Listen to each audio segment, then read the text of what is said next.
Voici le deuxième épisode de notre série réalisée au Cameroun dans le cadre du programme Enquête d'ailleurs. Stéphanie Cazarin a rencontré des femmes qui cherchent à devenir propriétaires du terrain qu'elles cultivent.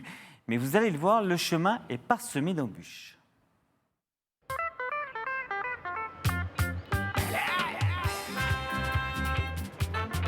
Nous sommes à Tchang, une ville située à l'ouest du Cameroun.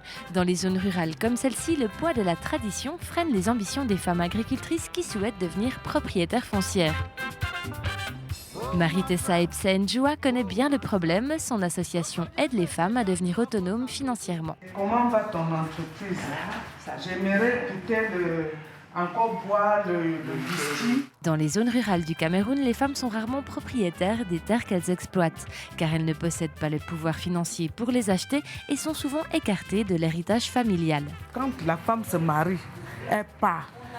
Donc quand on distribue le terrain, les parcelles des terrains, elle n'a pas droit. Et c'est le combat que nous menons pour dire que les enfants, que ce soit garçons, que ce soit femmes, elles ont les mêmes droits. Ce problème est constaté même du côté des autorités. Les parents n'aiment pas faire des femmes leurs héritiers. Même si la femme est brave parmi les garçons, on préfère le garçon, même s'il est moins intelligent. C'est vraiment un problème ici. La loi garantit l'accès à la propriété foncière aussi bien aux hommes qu'aux femmes, mais au Cameroun, les questions d'héritage se règlent sur le terrain coutumier.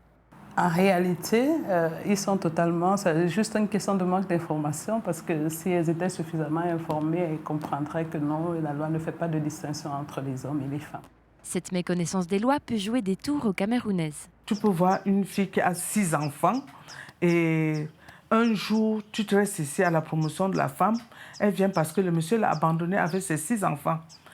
La première question que tu lui poses, tu lui demandes, est-ce que vous aviez l'acte? Tu es légitimement mariée, elle te dit non. Beaucoup de femmes camerounaises ne connaissent pas les lois qui les protègent. Sans acte de mariage, elles peuvent tout perdre du jour au lendemain et si leur mari décède, il est courant que la belle famille vienne récupérer les terres. L'homme est très gourmand, l'homme veut être patron, donc c'est pas facile. Ils n'acceptent pas, mais on est en train de les amener à accepter.